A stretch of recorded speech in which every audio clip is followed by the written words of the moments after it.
Plus de 7 millions d'électeurs sénégalais se rendent aux urnes ce dimanche pour élire les 165 députés de l'Assemblée nationale. Les commissions de la CEDEAO et l'Union africaine ont annoncé le déploiement de leur mission d'observation conjointe électorale composée de 104 observateurs. La mission arrivée les 12 et 13 novembre a pour mandat d'observer les derniers jours de la campagne électorale, les opérations de vote, les procédures de clôture et le dépouillement des voix.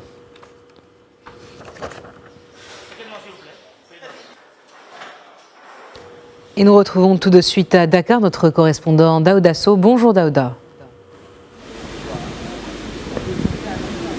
Oui, bonjour. Alors, les bureaux de vote ont officiellement ouvert leurs portes ce dimanche à 8h. Alors, comment se déroule le vote depuis l'ouverture ?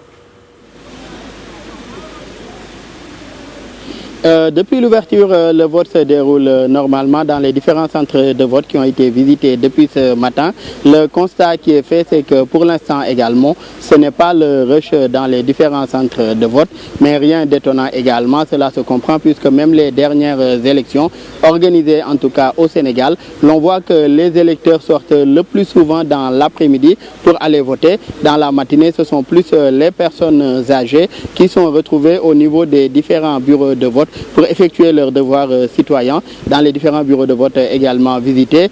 Tout le vote se déroule normalement, à part aujourd'hui juste quelques petits manquements dans certains bureaux où aujourd'hui il peut y manquer des tables bancs, des chaises pour les représentants des partis politiques. Mais globalement quand même, le scrutin se déroule normalement dans les différents centres de vote qu'on a eu à visiter depuis ce matin. Donc l'affluence est beaucoup plus attendue cet après-midi, d'autant plus que c'est très souvent comme ça que cela se passe lors des différents scrutins ici au Sénégal.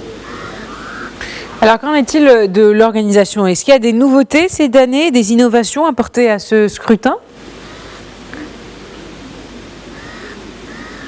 Pour ce qui est de l'organisation quand même, pour cette élection, on peut dire qu'on a constaté quand même une certaine transparence dans l'organisation de ce scrutin, puisque le ministre de l'Intérieur, en l'occurrence le général Jean-Baptiste Tine, et la direction générale des élections affiliée à ce ministère, depuis le début, ont eu à rencontrer les différentes listes ou les différentes coalitions en liste, les 41, pour essayer de discuter des modalités. Donc toutes les décisions qui ont été prises à la suite de discussions entre les différentes coalitions en lice lors de cette élection. Et à cet effet, des innovations, il y en a et il y en a beaucoup, puisque pour les précédents scrutins qu'on a connus dans ce pays, rien que le fichier électoral, les opposants ou bien l'opposition se plaignaient très souvent de ne pas avoir accès au fichier électoral. Donc l'actuelle direction générale des élections a mis en tout cas le fichier électoral sur son site internet, un site internet qui a été mis à jour, et bien d'autres informations sont également disponibles sur ce site internet-là, à savoir aujourd'hui comment un électeur peut retrouver son lieu de vote